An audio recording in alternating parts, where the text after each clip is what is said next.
Yeah, I'm not sure I understand this statement. Personal opinion, gacha games that are primarily manual gameplay or grind will have more staying power than auto-focused ones. So he's trying to say that gacha games that's focused on manualing tends to EOS less, is it? Those that are auto tends to shut down more often. Is that true? Let me think. Quality of life is important. Is Epic 7 like a manual gameplay? No, right? Epic 7 is considered an auto. But it is grind. It is like a grind heavy. Is he talking about FGO? Manual gameplay tends to... I mean... If you look at the recent games that shut down, like for example Sino Alice, maybe it is true to a certain extent, but FGO is grind and manual. I don't see how that's related though. It's usually about... Why is that related? Why is quality of life related to a game shutting down or not? I think if a game shuts down, it's a different factor altogether. They are not managed well. So let's see what he has to say. This is purely a personal opinion. I wanted to share, and I know for sure that not everyone will share this sentiment in the gacha gaming space. Alright? So I've been playing various gacha games for several years now and gone through a good number of them, some lasting longer than others, and I eventually came to the conclusion that gacha games which have very engrossing proactive manual gameplay are the ones that stick with me the longest. Oh, stick with you the longest, not staying power. Oh, okay, I misunderstood his point. Staying power means you tend to play those games longer, not EOS. He's not comparing he's not talking about EOS. He's not talking about shutdown. Staying power means is it true? Do you guys tend to stay with a game that has manual gameplay more than auto? For me, no. I want quality of life. This is personal. Yeah, this is more like a personal thing, but I'm kind of curious.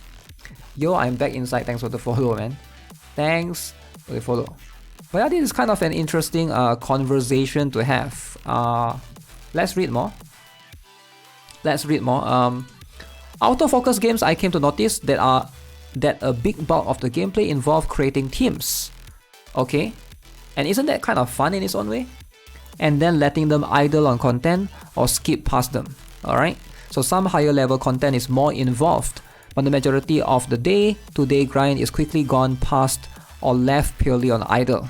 Princess Connect and World Flipper are the main ones that comes to mind that I've tried. And Princess Connect. RIP Princess Connect, RIP EOS. The thing I noticed when playing this is that at first it feels amazing. I get rewards and go through the dailies of the game for low effort while the game just plays itself. But eventually, after a few months to a year, I find myself getting burnt out on this kind of gameplay cycle. But why though? Wouldn't you get burnt out on something that you manual more? And you do over and over and over again? Outside of team building, it hardly feels like I'm playing a game. Most of the time, just logging in to press buttons and then log off. Even as a low effort side games, I couldn't take it anymore. Conversely, the game I played the longest all had a heavy focus on constant attention, demanding proactive gameplay, with the biggest ones being Dragula Lost, Dragon Ball Legends, Uma Musume, and Genshin Impact. Okay? So Genshin Impact falls under the lack of quality of life games. How about Honkai Star Rail? I wonder what would Honkai Star Rail? So he wants games that manual. He doesn't want the games that auto. I played all these for over a year at the very least. Of those, I still play Genshin Impact and Uma Musume religiously every day, and I'm perfectly glad to engage with the game for several hours a day. Okay? Dragula Lost is obviously not with us anymore. EOS, RIP, but I drifted away from the game even before its EOS. One of the primary reasons I feel being that they gradually shifted the endgame goal of the game to go from proactive co-op boss farming more towards single player auto farm. The former was definitely still around, but the fact that the latter had become viable completely altered the perception of the game, and in my opinion slowly killed the niche that it had. So that's something I've noticed about my taste in what gacha games I stick with the longest. And I'm curious what's everyone's thoughts on it, if anyone is also on the same mindset.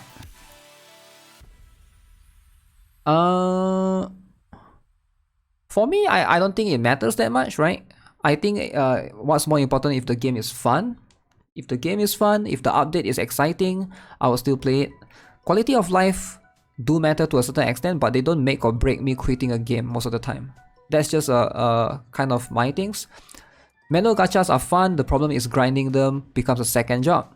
Sure, you can play less and things will just take longer, but some manual gachas have really tight event timers. It's more so like, why do you want to manual something that you can beat, right? Like if you have already beaten it. The thing is, a lot of games that you can auto, you can manual them, right? In a way, you don't have to manual them, but why would you? Logically. Like I've seen people argue with me about this before, like especially about Genshin, right? The fact that Genshin introduced what is that thing called that put your resin and make 2 runs instead? Condensed resin, right? So Genshin has this thing called condensed resin. So you use condensed resin, so instead of 1 run, it's like the rewards equals to 2 run, but you only do it once. But condensed resin is an option, right, for players. You can still, if you don't want to make condensed resin, you can still go in the dungeons twice, fight the same dudes twice if you want to. So it's still an option for people who likes to do that, but most people wouldn't. How many people? I wonder how many people would do that, right? Most people would just use condensed resin and condense the fight and do 1 fight, get 2 times the rewards. I feel like, and any game that has that has the quality of life. Most people would just use it instead. I doubt there's anyone that actually, oh, I'm just gonna manual this. I hate auto. Maybe there are some, but my personal guess is that compared to auto ones, manual ones potentially have more extreme reception on 2 ends. People who just don't want to bother with the no auto, and people who end up enthralled by the gameplay, getting deeper into it than they would a more auto focused game. I wonder which one is Nikke falls under.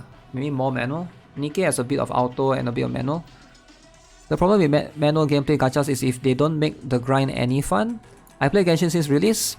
I just keep capping resin for a year or so. At one point, it just becomes a daily slog having to actively do the same artifact domain for the 100th time. Yeah, that's my point, right? Like you are doing the same thing over and over again. In auto gachas, you can just skip this boredom by pressing auto or skip. The events in Genshin are often quite diverse and make it more interesting. But if you also want people to manual grind your games, you better make it fun and refreshing. Yup. Nikke is kind of balanced. Yeah, Nikke is kind of balanced. Snowbreak is definitely fully auto, right? Let me think. Blue Archive, I think, is kind of balanced as well. I'm trying to think. Blue Archive and Counter-Strike is kind of balanced as well. There's a bit of auto, there's a bit of manual, right? Because PvP and stuff. Whoo! Minus 15! What happened? The way I see it, gameplay made with manual in mind has the potential to be a lot more engrossing if it's well done. Gameplay, of course, does not automatically become fun to play just because it's manual instead of auto. Okay? In the case of primary gameplay loop, that is either less good or gets tedious fast if done too often. Auto or skip definitely can be a balancer to mitigate some of those shortcomings. With that being said though, I would prefer it if instead of needing that kind of band-aid that the gameplay is fun, to just play through manually to begin with. And auto or skip is something you wouldn't want to even utilize because the game is just that fun. Minus 15! Minus 15 because you want to manual! Damn, he wants a game that's so fun that you would want to manual every single battle. You wouldn't want to skip at all. Holy, that's crazy. That is some crazy thoughts, eh? I've never looked at it that way. What about FGO? FGO is more manual, yeah.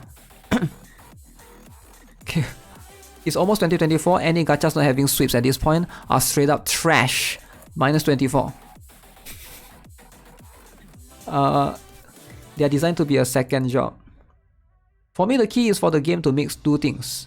I don't want a game that forces me to play daily quests and repetitive material farming manually every time. I want full sweep on that. Yeah, I think this is a good point. This is a very, very good point. I don't mind if a game's manual is... I want the auto to be on something that you do every day, the dailies, the weeklies, the materials. You know you can beat those stage, those are easy. Of course, like PvP stuff, you should manual, right? I also want monthly and weekly rewards that require me to play manually to get the rewards. That way, I would play manually when I feel like it during the week to complete the difficult missions. Automatically on the day, I don't want to play to spend the energy to do the sweeps. Right now, I'm playing Snowbreak. I couldn't be happier because it mixes the two things perfectly. There's a weekly mission to defeat a couple of bosses every week, and sort of an abyss every 15 days. There's an active event that you play once a week. The rest is all full sweep, and all you do it in 5 minutes a day. That's a very good example. Snowbreak is like... Although Snowbreak is super fast though, yeah, the weekly is longer, but the daily is like super fast. I can think of Blue Archive is more balanced for sure. Does require some manual. You don't do co-op in Nikkei cause it's manual. Lamau manual hater. Blue Archive does it perfectly where all the dailies are sweeps. Ah, okay.